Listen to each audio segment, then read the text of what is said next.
আমরা দৈনন্দিন কথাবার্তায় অনেক সময় শালা শব্দটিকে গালির মতো করে ব্যবহার করি। আবার একই শব্দ দিয়ে আমরা আমাদের ধর্মপত্নীর ভাইকেও ডাকি শালা বলে। কিন্তু আপনি কি জানেন এই শালা শব্দটির পেছনে লুকিয়ে আছে এক গভীর পৌরাণিক অর্থ? আসুন আজকের ভিডিওতে আমরা জেনে নিই। পৌরাণিক কাহিনী অনুযায়ী সমুদ্র মন্থনের সময় সমুদ্র থেকে মোট ১৪টি অমূল্য রত্ন উঠে এসেছিল।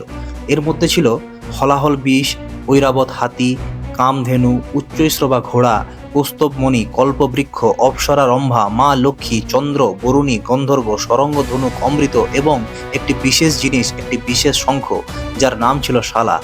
পুরাণ মতে মা লক্ষ্মী সমুদ্র রাজের কন্যা। আর সেই একই সমুদ্র থেকে যখন শালা নামের শঙ্খ বের হলো তখন তাকে বলা হলো মা লক্ষ্মীর সহোদর ভাই। তখন দানবরা ঠাট্টা করে বলেছিল, দেখো লক্ষ্মীর ভাই শালা এসে গেছে। সেখান থেকেই সমাজে একটি ধারণা তৈরি হয়, নববধূ যাকে আমরা গৃহলক্ষ্মী বলি তার ভাই হলেন শালা, এক পবিত্র সম্পর্ক।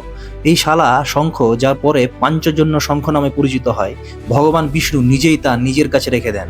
এই শঙ্খকে বলা হয় বিজয়ের প্রতীক এবং শুভ শক্তির বাহক। শঙ্খধ্বনি যেখানে হয় সেখানে অশুভ শক্তি দূরে থাকে, এমনটাই বিশ্বাস করা হয়। বিষ্ণু পুরাণ অনুযায়ী যেখানে শঙ্খ থাকে সেখানেই মা লক্ষ্মীরও বাস থাকে। তাই হিন্দু ধর্মে পূজার সময় শঙ্খ বাজানো হয় এবং ধন সম্পদের উপাসনায় মা লক্ষ্মীর মূর্তি বা ছবির পাশে শঙ্খ রাখাও অত্যন্ত শুভ বলে মনে করা হয় হিন্দু ধর্মে। যখন কারো শালা বা বোনের ভাই খুশি থাকে তখন সেই বাড়িতে ধন সম্পত্তির আগমন হয়।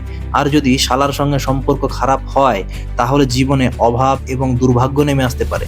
আমার এই ভিডিওটি যদি আপনাদের ভালো লেগে থাকে তাহলে এই ভিডিওটিকে প্রচুর পরিমাণে শেয়ার করুন, লাইক করুন, কমেন্ট করুন এবং অবশ্যই সাবস্ক্রাইব করতে কিন্তু ভুলবেন না। সবাই খুব ভালো থাকবেন। ধন্যবাদ।